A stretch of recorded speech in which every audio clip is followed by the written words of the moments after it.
داتا صاحب نے لکھا ہے کہ ایک بادشاہ تھا، اس کا نام تھا ابو مسلم۔ توجہ ہے نا میری بات پر؟ اس نے نا ایک درویش کو قید کر دیا، بے گناہ۔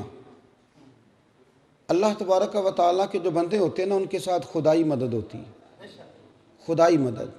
علامہ نورانی رحمۃ اللہ علیہ سے کسی نے کہا کہ حضرت جی، وہ آپ کی تو اتنی سیٹیں نہیں تھی قومی اسمبلی میں، تو آپ نے قادیانیوں کو غیر مسلم کیسے قرار دلوا لیا؟ فرمانے لگے اللہ نے کچھ ہمت دی، توفیق دی۔ تو کہا کچھ تو بتائیں۔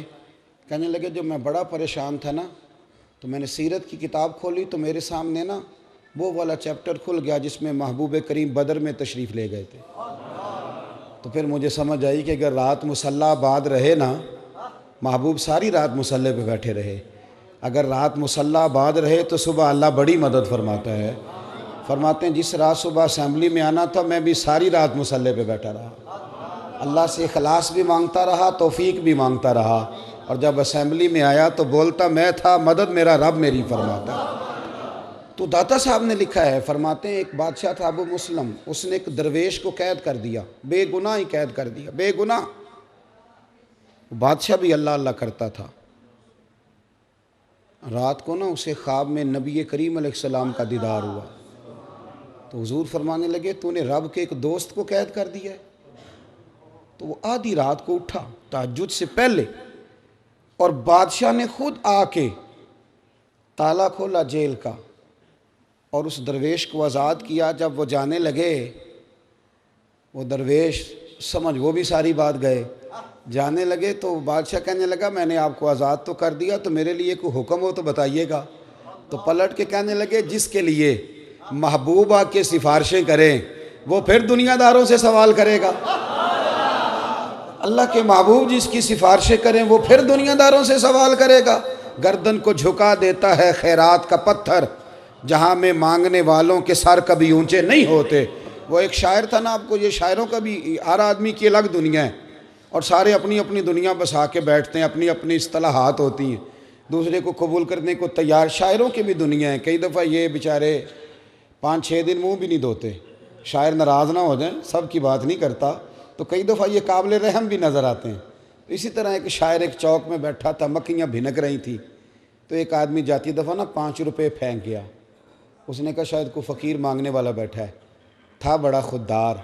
اس نے آواز دی، کہنے لگا ادھر آ، یہ پیسے کیوں پھینک گیا؟ کہنے لگا تجھے ضرورت تھی اس لیے۔ اس نے ایک شعر کہا پر کمال کر دیا، کہنے لگا یہ آرزوئے کرم اور میں آپ سے کروں، یہ آرزوئے کرم اور میں آپ سے کروں، یہ بھیک اس کو دیجئے جس کا خدا نہ ہو، یہ بھیک اس کو دیجئے جس کا۔ اعلیٰ حضرت فاضل بریلوی چلے گئے نا تیل لینے سرسوں کا دکان پہ، تو سرکار اعلیٰ حضرت اس سرسوں کا تیل، اس سے کہا ادھر تیل کی بوتل بھر دو۔ اس نے بھر کے دی، دکاندار نے تو فرمایا کتنے پیسے؟ کہنے لگا ویسے تو 5 آنے کی ہے، آپ ہمارے عالم میں آپ 3 آنے دے دیں۔ اعلیٰ حضرت نے پورے 5 دیے، فرمایا سارے رکھ، میں احمد رضا ہوں، میں اپنا علم 2 آنے کا نہیں بیچا کرتا۔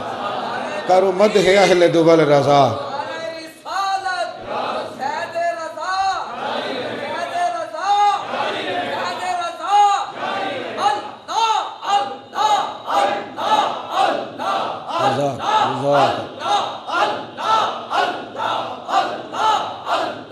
بارک اللہ۔ سنیں، کہا کروں مدح اہل دول رضا، پڑے اس بلا میں میری بلا، میں گدا ہوں اپنے کریم کا، میرا دین پارا نہ نہیں۔ ایک فقرہ داتا صاحب نے لکھا ہے، آپ فرماتے ہیں جب تو اپنی ذات پر، خیر یہ حدیث پاک ہے لیکن آپ اس کی تشریح اپنے لفظوں میں بیان کرتے ہیں، فرماتے ہیں اپنی ذات پر سوال کا دروازہ نہ کھول بیٹھنا،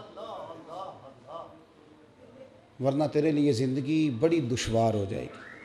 اپنی ذات پر سوال کا دروازہ نہ کھولنا، کبھی ہاتھ نہ پھیلانا، جو ہاتھ پھیل جاتا ہے وہ دوبارہ پلٹ کر کبھی واپس۔ بڑی باوقار زندگی ہوتی ہے ان لوگوں کی جنہیں اللہ نے جو دیا ہوتا ہے وہ اس پر راضی ہوتے ہیں، اور جہاں رب کریم نے انہیں بٹھایا ہوتا ہے بڑے مطمئن ہوتے ہیں، بڑے شاندار ہوتے ہیں۔ داتا صاحب کی ساری تعلیمات انسانیت سے بات کرتی ہیں، وہ تربیت سے بات کرتی ہیں، بڑی صاف ستھری زندگی گزاری، اور یہ دنیا اسلام کے وہ عظیم صوفی ہیں لوگوں کا عرس سال کے بعد ہوتا ہے، ان کا روزانہ ہی عرس ہوتا ہے، ہر جمعرات کو ہی عرس ہوتا ہے۔ درباروں پہ دیگیں کبھی کبھی پکتی ہیں، داتا صاحب ہر وقت ہی پکتی رہتی ہیں، ہر وقت ہی وہاں رونقیں رہتی ہیں، ہر وقت ہی۔ پاکستان کی ایک خاتون وزیر اعظم گزری ہیں، انہوں نے اپنے قلم سے لکھا ہے ایک جگہ پہ، کہتی ہیں مجھے کسی نے کہا کہ اتنی بڑی جگہ ہے تو یہاں پلازے بنا دیے جائیں تو بڑے کام آئیں گے سرکاری، اور بہت سارا مال جو ہے وہ ہمارے ہاتھ آئے گا۔ تو کہتی ہے میں بغیر پروٹوکول کے ایک دن میں نے وزٹ کرنے کا ارادہ کیا، لیکن جب میں داتا صاحب گئی چونکہ بغیر پروٹوکول کے گئی تھی، تو کہتی ہے میں نے وہاں نہ جھانک کے دیکھا تو بڑے بڑے غریب لنگر کھا رہے تھے، سوئے ہوئے تھے۔ پتہ نہیں کون تھا جس نے میرے دل میں یہ بات ڈالی کہ پلازے بن گئے تو امیروں کے کام آئیں گے، یہ جگہ کھلی رہنے دو، غریبوں کے کام آ رہے ہیں۔